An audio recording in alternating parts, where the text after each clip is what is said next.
Oi, eu sou a Maria Eduarda e o meu grupo vai falar sobre a teoria pura de Hans Kelsen. Primeiro, é necessário entender que a teoria de Kelsen é pura em dois sentidos. No primeiro, afirma-se livre de quaisquer considerações ideológicas, não se emitem juízos de valor sobre qualquer sistema jurídico, e a análise da norma jurídica não é afetada por nenhuma concepção da natureza do direito justo. De tal maneira, ele isola o direito daquilo que é estranho a ele e o afasta de ideologias políticas.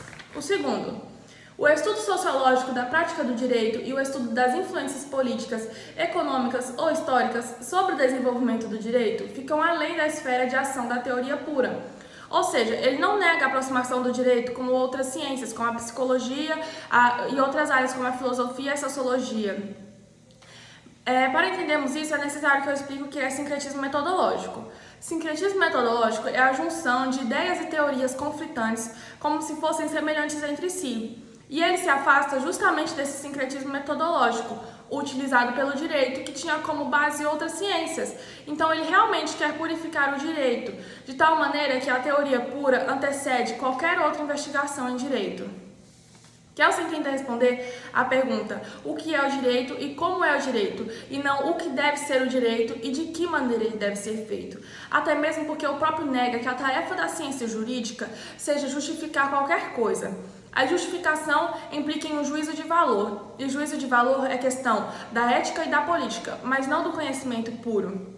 Por isso ele escreve a teoria pura, para que impusesse o direito como ciência, exclusivamente em termos de estrutura formal. Então, como Kelsen tenta salvar o humanismo dos acontecimentos do século XX, como as duas grandes guerras? Então, em dois passos. O primeiro, quanto à liberdade essencial do homem, Kelsen argumenta que devemos separar os espaços da natureza e da sociedade. A natureza é distinta da sociedade e o seu objeto de estudo é a sociedade e não a natureza. O caráter único da humanidade está na sua capacidade de criar normas e de viver de acordo com elas. Todo esse elemento normativo dá à sociedade a capacidade de transcender sobre a natureza. E o segundo, afastar o direito dos perigos da tradição expressiva. Kelsen acredita que devemos nos empenhar em criar uma ordem humana digna de respeito, dotada de legitimidade e autoridade. É por isso que o juiz deve fazer o que legalmente deve ser feito e não agir em seu próprio senso de justiça. Nessa mesma época, Kelsen foi acusado de ser um facilitador e um fomentador dos regimes totalitários. O alemão Radbruch, em relação à Primeira Guerra Mundial, em 1932, argumentou que eles haviam obtido o poder de impor normas jurídicas e que houve, desse modo, uma injunção histórica que os havia exortado a proceder assim. Porém, Kelsen negava essa ligação entre o direito, e essa ideologia da vantagem histórica. Ele afirma que a sociedade cria as normas, mas isso não é garantia de que a ordem jurídica seja justa. E, além disso, na 24ª edição da sua obra, ele nega essas acusações, falando que ele não escreveu a teoria pura do direito para vender uma teoria em prol de estados totalitários. Entre dois conceitos abordados para o estudo do direito, existe um que eu achei muito interessante. Se pretendemos conhecer a unicidade do fenômeno do direito, necessitamos de uma ciência que seja fiel ao fenômeno. E bom, isso provoca um impacto sobre o uso político do direito, pois se o que caracteriza o mundo é um relativismo epistemológico, ou seja, uma verdade relativa, de que maneira o direito pode assegurar que a nossa imaginação jurisprudencial não extrapole ou crie novas ilusões? Então, a solução de Kelsen para essas questões consiste em adotar um procedimento formalista. Para resolver a incerteza epistemológica, Kelsen afirma que a resposta é ser fiel ao procedimento, preocupar-se com a lei, para purificar assim a ciência jurídica. Por exemplo, A mata B. Aqui nós temos um ato, que é quando o A mata B, e um significado, que é o homicídio. E o ato pode ser subjetivo ou objetivo. No sentido subjetivo, ele está dotado de compreensão de significado pelos outros indivíduos. E no sentido objetivo, é a interpretação oficial dada pelo direito ao ato. Então, como saber se um crime de fato aconteceu ou se alguém não vai ser condenado injustamente pelo Estado? É por isso que, à luz de um procedimento específico, presume-se em última instância que alguém tenha assassinado, roubado. É por isso também que os jornais usam suposto assassino, suposto ladrão. A verdade, portanto, ela é ligada ao conjunto de procedimentos que a determinam. A validade da imputação de culpa encontra-se no procedimento correto que se tem adotado, ou seja, ser fiel ao procedimento. E o objetivo do procedimento é estabelecer a verdade, mas nunca se pode chegar à verdade absoluta, pois existe sempre a possibilidade de alguma outra perspectiva. Então, Kelsen quer dizer que não poderemos nunca alcançar uma verdade absolutamente verdadeira, mas estaremos sempre atuando dentro de um esquema conceitual. Eu sou a Camila Filho e vou dar continuidade falando um pouco sobre a estrutura da teoria pura. Kelsen presume que o sistema jurídico seja autônomo e hierárquico. No livro, o autor fala que Kelsen ele introduz pressupostos a respeito da natureza do sistema jurídico para criar sua teoria pura. Nisso, ele presume que os sistemas jurídicos são autônomos e hierárquicos.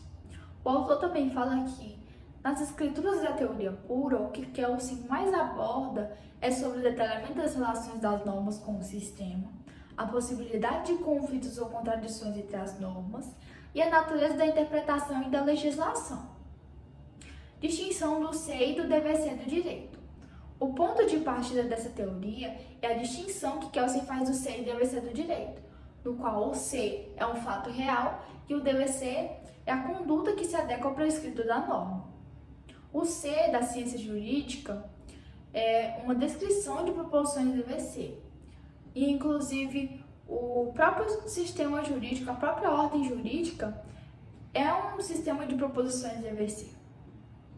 Kelsen interpreta Ausch como um empirista relativamente simples. Por quê?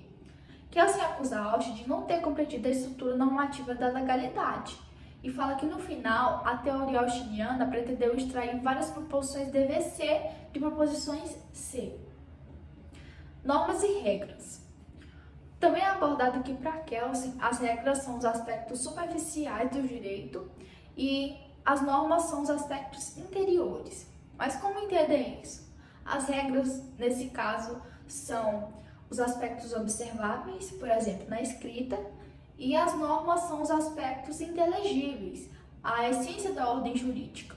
Nisso, uma vez que a ordem jurídica nos impõe obrigações que são proposições de dever ser, elas não podem provir de uma ordem natural, mas somente de um ato de vontade humana. E esse dever ser, ele é jurídico e não moral.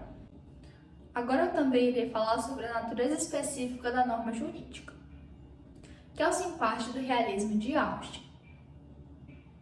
O autor aborda que enquanto Kelsen interpreta ou desenvolve um elemento normativo das regras, ele parte do realismo de Ausch para tentar dar destaque à realidade da coerção e o papel das autoridades.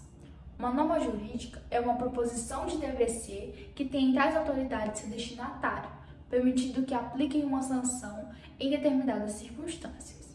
Em geral, o direito é uma forma de controle social que atua ou mediante a imposição de obrigações ou mediante a concessão de poderes às autoridades para que elas possam aplicar sanções. Delito para Kelsen.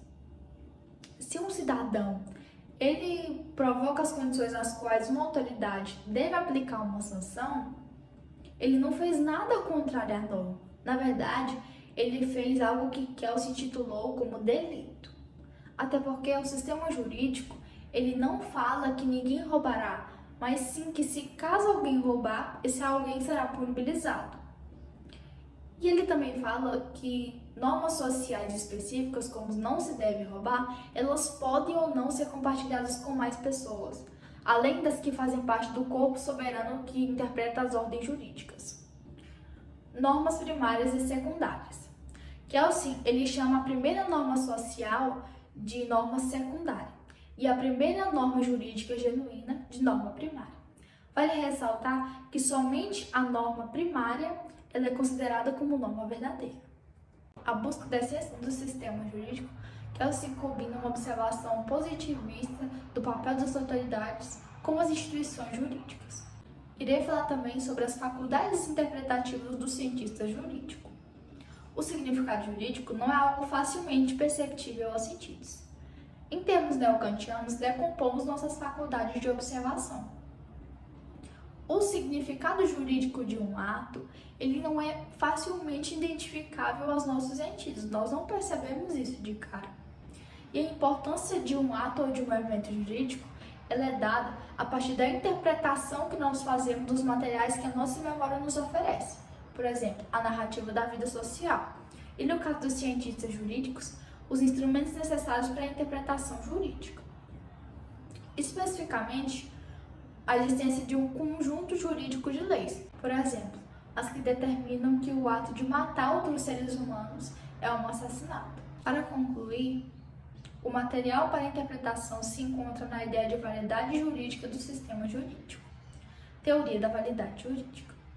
Kelsen ele situa as normas jurídicas no contexto de uma teoria da validade jurídica, que é uma teoria de hierarquias ou de busca de origens. A hierarquia das normas devem ser vistas como uma hierarquia de diretrizes. As normas jurídicas, elas recebem sua validade de normas gerais e elevadas, até que se chega ao ponto que nos detemos. E nesse ponto, nós encontramos o que Kelsen determinou como norma básica ou ground norm, que é o que dá validade a toda a ordem jurídica. Sobre essa questão da ground norm, não irei adentrar tanto porque o meu colega Davidson já irá explicar detalhadamente sobre isso.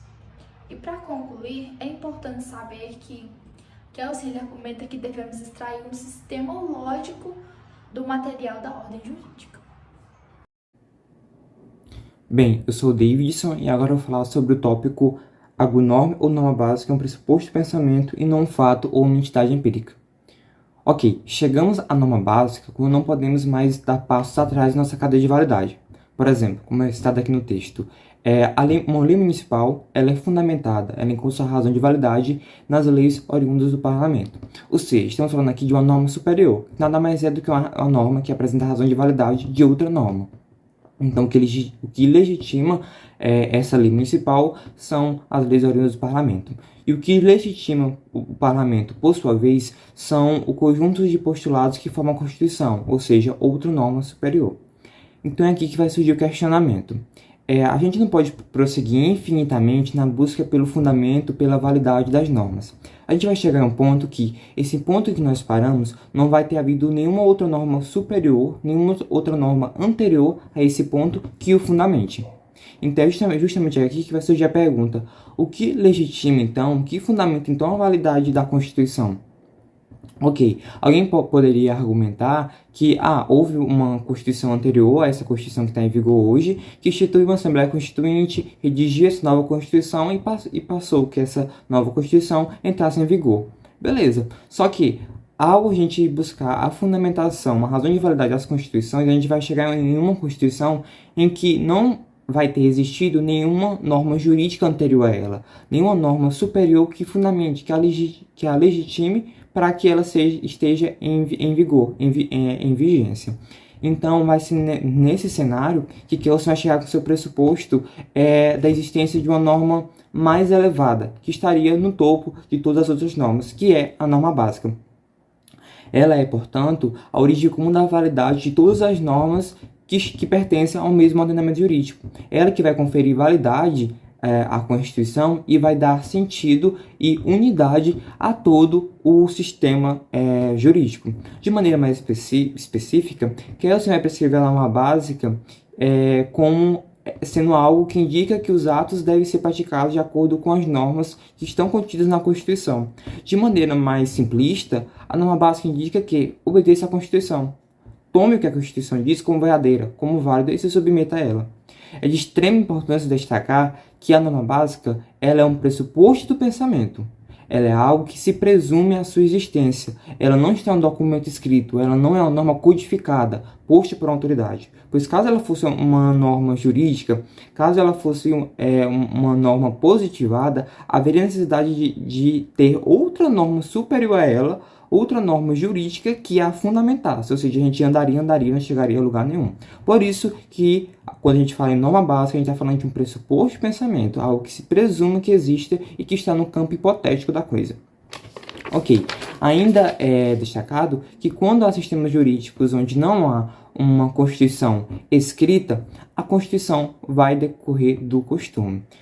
Assim, em países como a Nova Zelândia e Reino Unido, onde não vai ter a Constituição escrita, a norma básica vai indicar que os atos coercitivos devem ser aplicados de acordo com o modo costumeiro de que o direito é aplicado nesses países. Ou seja, a norma básica vai dizer que para a aplicação dos atos coercitivos, para a aplicação do direito, você tem que tomar como parâmetro a forma costumeira, a forma que tradicionalmente, de acordo com o costume, o direito é aplicado, é executado nessas regiões.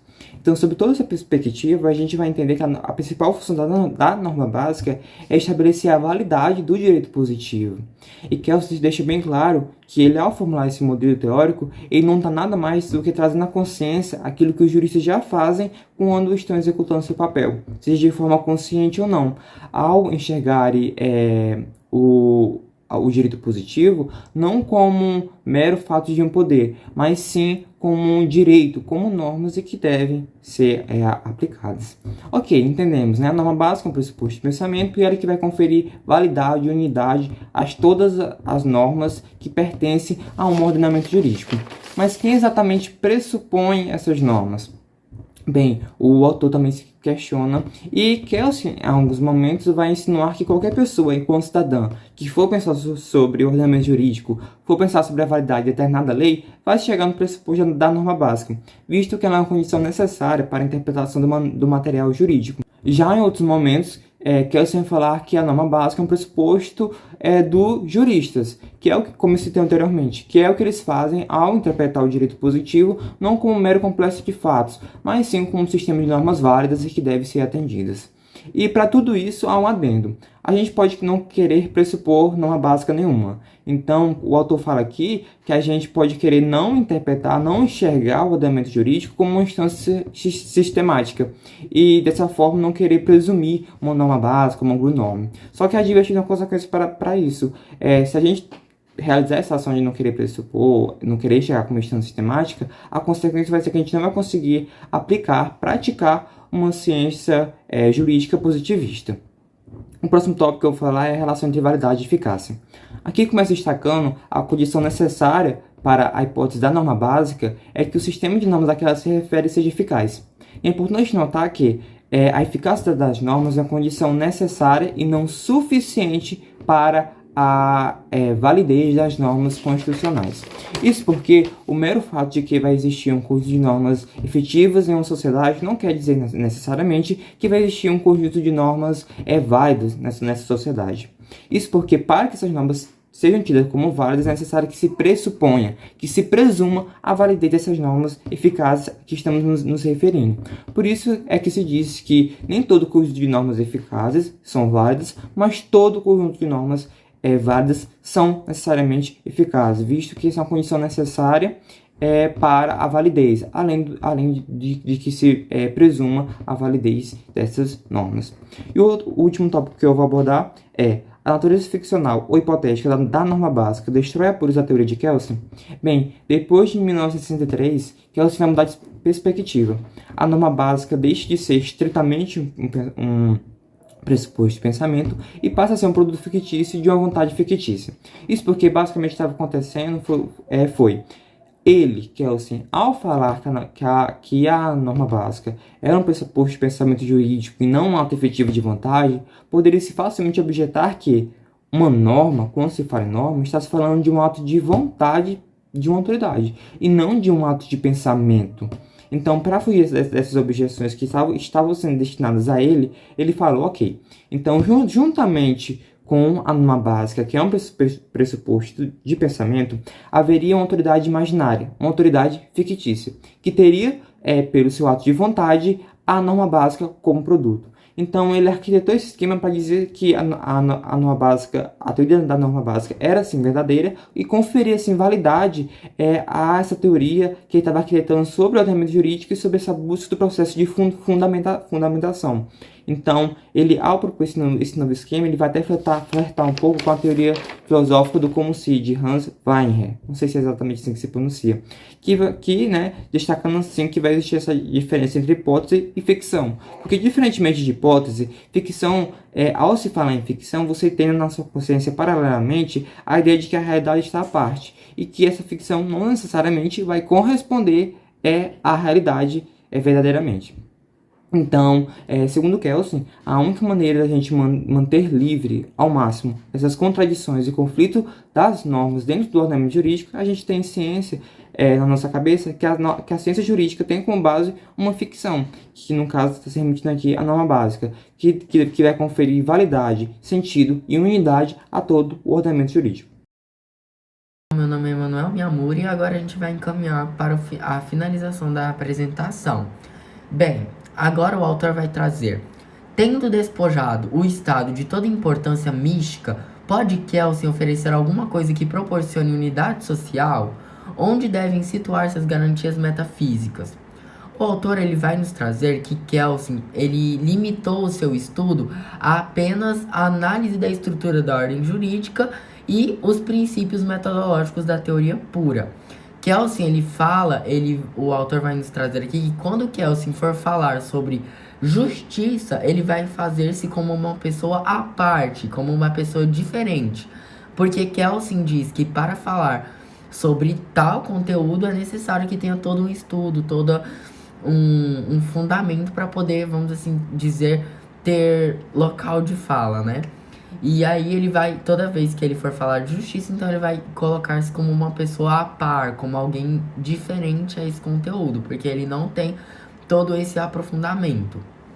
Bem, o perspectivismo nietzschiano de Kelsen, ele extrapola o niilismo da desconstrução cética.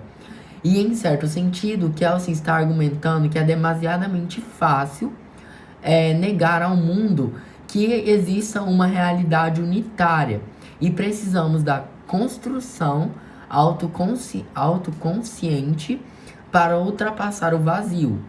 E o Kelsen ele vai fazer alguns comentários, como por exemplo um comentário que vai de contramão contra Emile Durkheim, que ele vai questionar: pode a sociologia nos dar uma unidade formadora?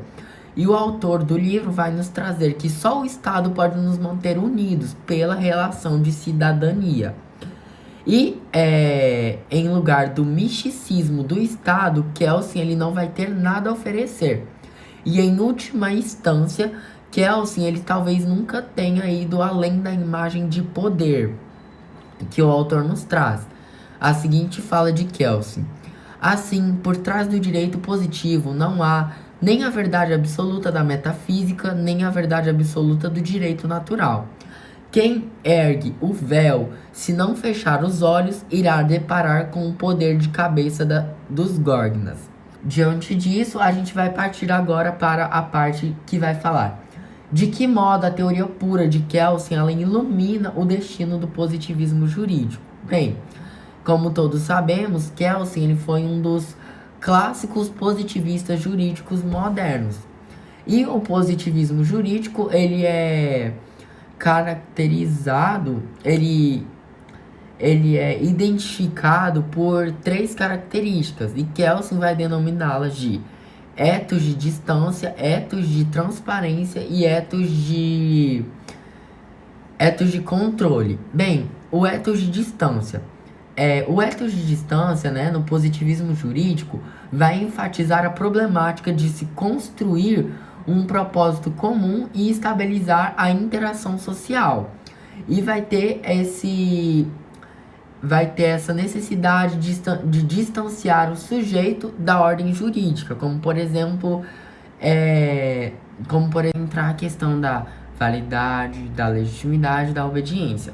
O ethos de transparência. Bem, ligado ao ethos de distância, isso pode ser formulado da seguinte maneira: que o indivíduo moderno ele torna-se livre onde alcança um estado de autoconhecimento lúcido e baseado no conhecimento da natureza do contexto em que vive e de modo com que as coisas funcionam. Então, aí no positivismo jurídico, essa máxima ela vai exigir uma transparência totalmente relativa à natureza do direito. E o positivismo jurídico, ele identifica o direito moderno como poder humano e confere o poder à vontade do soberano, como Bentham oferece o poder como servo de utilidade, Austin poder aos dirigentes políticos. Só que Kelsen, ele recusa a dar o poder do direito a uma pessoa. Kelsen, ele vai seguir mais a tradição e ele vai procurar compreender a sua realidade através do uso da análise magistral, em que apresenta primeiro princípios sobre o qual se assenta a ordem jurídica. E Kelsen, ele não vai incorporar o poder à pessoa do príncipe, como Maquiavel incorporou, a pessoa do soberano, como Hobbes, Bentham, Austin incorporaram. Ao Estado, enquanto senhor do direito, atribui-se apenas uma existência conceitual. A teoria pura, ela fala a uma modernidade que está lidando com a democracia, com o perspectivismo e a indeterminação do objeto social, e Kelsen identifica claramente que a teoria pura ela é como um projeto de direito antinatural. E Kelsen, ele não vai oferecer nenhuma garantia final, ele não vai oferecer nenhuma fonte de legitimação empírica e desse modo não dá à sociedade nenhuma substância fundamental, definível e cognoscível. E diante desse colapso dos moldes tradicionais de certeza, Kelsen oferece a distância, a transparência e o controle da teoria pura. Esse controle, o ethos de controle, foi esse que eu acabei de citar, sobre os poderes lá, que Kelsen ele não vai destinar o poder do direito a uma pessoa em específico. Esse é o ethos de controle. E a autotransparência do pensamento jurídico vai tornar-se possível graças a uma metodologia puramente técnica ou formal. E a natureza do material é mostrado como um ideal de dominação e não como emancipação em si. E Kelsen, ele não passa uma forma estrutural, né, na ordem jurídica, porque ele mesmo diz que é meio prejudicial essa equiparação, como houve com o sistema jurídico concretamente existente ou o capitalismo democrático liberal concretamente existente. E agora, concluindo, né, o capítulo procurou apresentar o esboço da teoria pura e apresentá-la ao lado dos outros escritos de Kelsen. E na sua teoria pura, ela é reducionista diante do direito, mas trata-se de um reducionismo que não nega a complexidade do tema, mas, ao contrário, surge devido à complexidade do tema. Então, ela não nega que não há complexidade. A complexidade, ela surge por causa do tema. E era isso. Boa noite.